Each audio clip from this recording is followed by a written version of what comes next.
There are questions that continue to swirl deep into the human psyche through thousands of years of history. Why, on the same planet, are some people born into a cradle of silk, their lives filled with roses and ease, while others must wrestle in the fiercest maelstrom of survival? Why do some individuals seem to touch success effortlessly, as if the universe favors them, while others, despite pouring out every drop of sweat and tears, remain trapped in deadlock?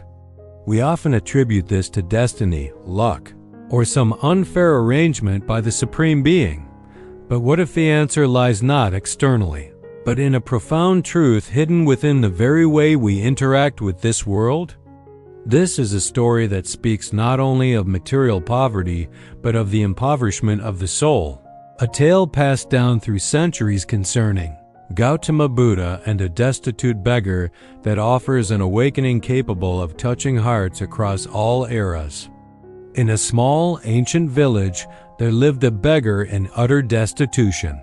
His life was a long chain of despair revolving around soliciting meager coins and scraps of leftover food from the kindness of passers-by. Some days his stomach ached with hunger, but his soul was hungrier still. He was consumed by bitterness regarding his fate, the injustice he believed had been inflicted upon his life. He constantly cursed his luck and resented God for creating him with such a hopeless existence. Poverty did not merely wear down his body.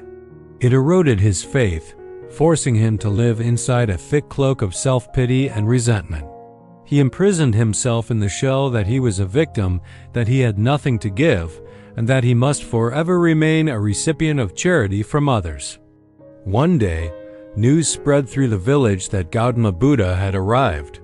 His presence carried an uncommon wave of tranquil energy. The beggar was curious and watched. He sat along the road leading to the Buddha's resting place and observed a strange phenomenon. Everyone who approached the Buddha carried faces heavy with sorrow, worry, and gloom, but when they returned, their eyes were filled with serenity and inner joy. This profound contrast compelled the beggar to bravely overcome his fear and shame to face the enlightened one. He queued up, waiting for his turn, and when he stood before the Buddha, who sat peacefully beneath a tree, he bowed his head and poured out all the suffering in his heart. "Venerable sir," the beggar sobbed, "most people in this village live in comfort and prosperity. They have enough money to live and eat decently. But why am I the only one poor to this extent? Why has God not granted me a better life? What have I done wrong?" The Buddha looked at the beggar with infinite compassion, and gaze that understood all pain, and gently offered a response that completely stunned the beggar. "My friend, you are poor because you have never given anything away in this life." The beggar was dumbfounded. He laughed a desperate laugh. He raised his bare, gaunt hands. "Sir, are you jesting with me? Look at me. I am a beggar. I have nothing. I only survive thanks to what others bestow upon me. How can I possibly give anything away when I hold nothing in my hands?" This response is the eternal cry of those who believe wealth is the prerequisite for benevolence. They believe that only when one has a surplus can one share. The Buddha remained silent for a moment, then smiled and said, "My dear friend, you are living in ignorance. You have much to give, just like anyone else. In fact, you possess a treasure trove to share, but you have never realized it." Then the Buddha began imparting the 4 priceless treasures bestowed upon every human being equally at birth, regardless of their wealth or poverty. This is the deepest essence of this psychological story. The first treasure is the smile of sincerity. "My friend," the Buddha said gently, "you have a smile. You can smile and make others smile. That smile is sunshine that dispels the fog in someone's soul, bringing hope and solace in lonely moments. Do you not think a smile is a form of giving? A smile is the universal language of kindness, a free gift with infinite healing value. Psychologically, a genuine smile releases endorphins not just for the recipient but for the giver, helping break down the cold walls between people. You might be the richest person in the world, But if your soul is closed off and your face is always scowling, you remain poor. Conversely, a person without possessions who gives a smile is spreading spiritual prosperity. The second treasure is kind words and encouragement. You have a mouth, the Buddha continued. You can speak sweet and gentle words that lighten someone's heart. You can inspire, praise, motivate, and encourage others with your words. A timely kind word can be a cool spring stream saving a soul that yearns to be seen and recognized. We often underestimate the power of language. Words are energy. A sincere word of encouragement can lift someone teetering on the brink of despair. I recall the story of a young woman about to take her own life who stopped only because of a message from a stranger on social media saying, "The world would lack your light if you left. You matter." That is the giving of words, a life-saving gift that costs nothing. The third treasure is compassionate eyes and empathy. You have two eyes, the Buddha said. You can look at others with compassion and kindness to spread love. When you look at another beggar not with contempt, but with understanding, you have given the highest form of recognition. Compassionate eyes are the deepest bridge connecting two souls. Many materially wealthy people are poor in communication because they only see others as a tool or a competitor. They do not truly see the pain hidden behind the facade. When you use your eyes to see the suffering of others without judgment, you are sending a powerful signal to the universe that you are ready to take on the responsibility of loving. The fourth treasure is the helping hands of labor. You have two hands, the Buddha concluded. With these hands, you can use your strength and effort to help those in need.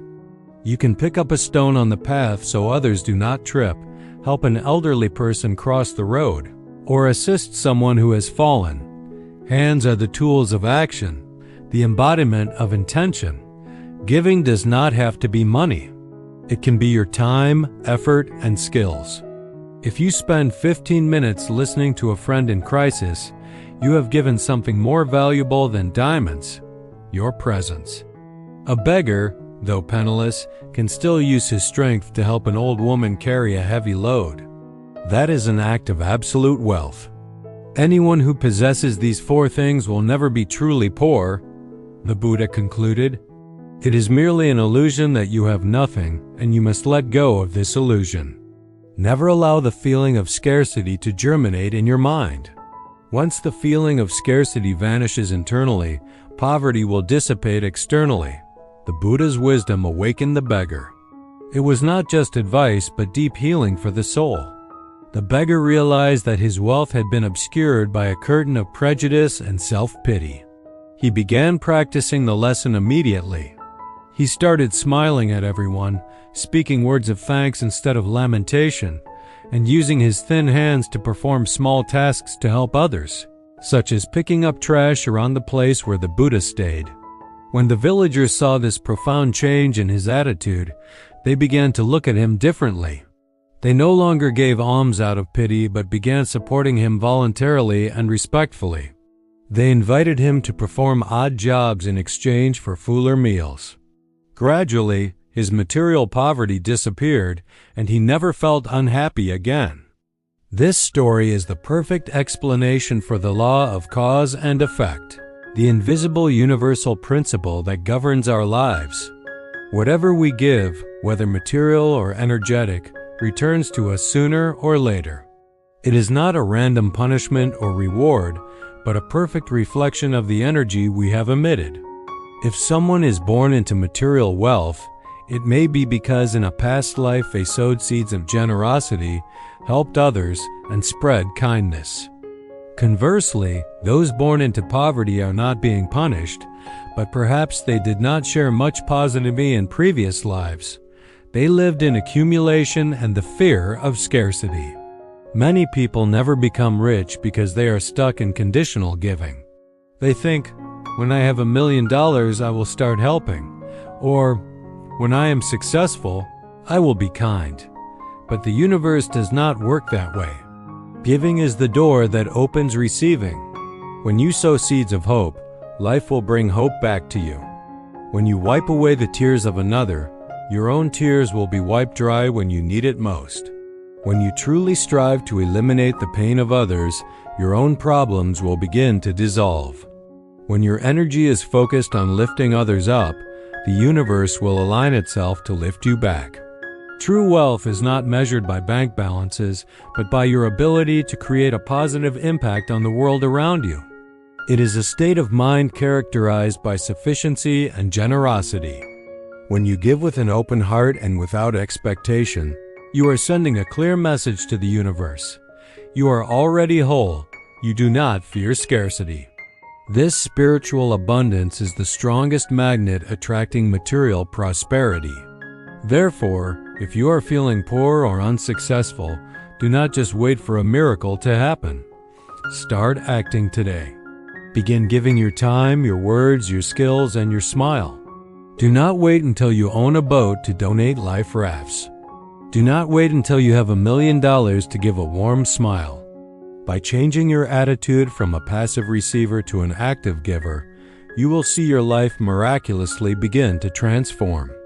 Because those who light up the lives of others will never long suffer in darkness. That is the eternal and deepest secret to becoming truly wealthy in both spirit and substance.